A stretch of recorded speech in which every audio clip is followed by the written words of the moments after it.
द्वितीयश्च पुनः पुनः तृतीय कथितरे वा चतुर्थे जाह्नवी सुता गोमती ब्राह्मणी कृष्णा ब्राह्मी वैतरणी स्मृता विष्णुपादार्ग संभूता नवधा भूमि संस्थिता। वर्तमान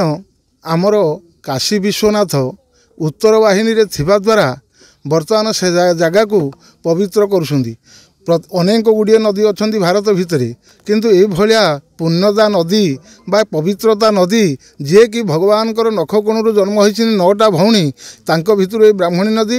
ये जो उत्तर वाहिनी नदी रे जे स्नान करे जे पूजा करे जे आराधना करे तार सकल मनोकामना सिद्ध हुए एवं समस्त फल प्राप्ति हुए। तेणुकरी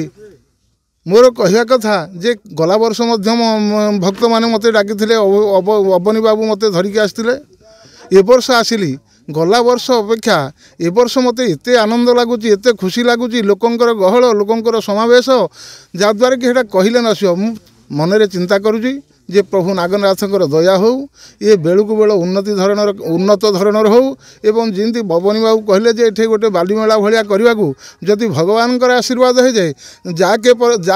कृपा राम कृपा जा पर हो ताकर कृपा करे हो ये रामंकर आशीर्वाद नथिले शिव किछि करि पारिबनी। शिवद्रोही मम दास कहवा सपने कहीन मोहिन पावा शिव को द्रोह करके तुम राम को पाह को गले राम शुणवेनी राम को द्रोह करके गले शिव भी शुणवेनी। तेणुक गोटे कथा हूँ जे आमर जिते भक्त जिते भाई जी सब अच्छा ये गाँ गंडा ये एरिया लोक समस्ते ए सहयोग करूँ समस्त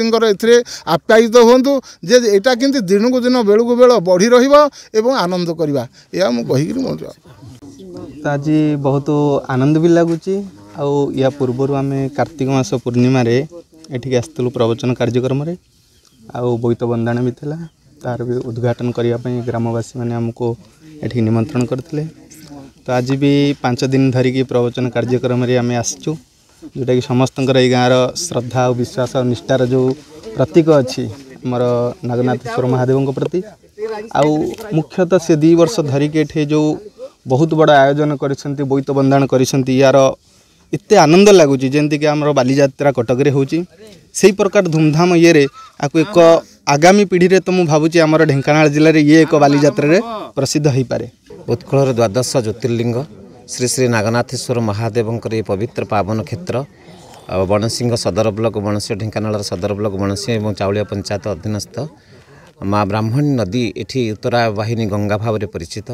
एभली एक पावन क्षेत्र में जितेबाला आम चिंता कलु जे एभली एक प्रतिष्ठा क्षेत्र अच्छी द्वादश ज्योतिर्लिंग भाव में ये विद्यमान एवं नागवंशर ये प्रतिष्ठा होता नागवंशर राजा माने ये राजूती करुले ये दारुका वन अच्छी तेणु ये एक ऐतिहासिक पृष्ठभूमि आम जो चिंता कलु जे एक छोटिया गाँटे ये किसी करागले पीठर पर्यटनर मान्यता बढ़िबो एवं लोक यहाँ आकर्षित हेबे। तेणु आम चिंता करी एठी ब्राह्मणी बंदाण एवं नागनाथेश्वर महोत्सव गत वर्ष आरंभ करिछु। ब्राह्मणी बंदाण करिवार आमर मुख्य कारण थिला जे ब्राह्मणी आमर चिरस्रोत सुनिधारा आमर जीवन रेखा या पवित्र रखा एवं स्वच्छता करवा परिष्कार परिच्छन्नता रखा नदी जो पोती हो जाए आगामी दिन जल संकट हम ताकू उद्धार करवा एवं आहरी गोटे आश्चर्य कथा आम नदी बंदाण गत वर्ष कर सारापर ये पार्श्वर आमर जो अच्छा अन्नकोटेश्वर और एक विभिन्न क्षेत्र में कईछ मैंने अंडा देवाक आसिले जोटा कि प्रकृति आउ एक सुंदर पर्यटन क्षेत्र मान्यता लाभ करिछि।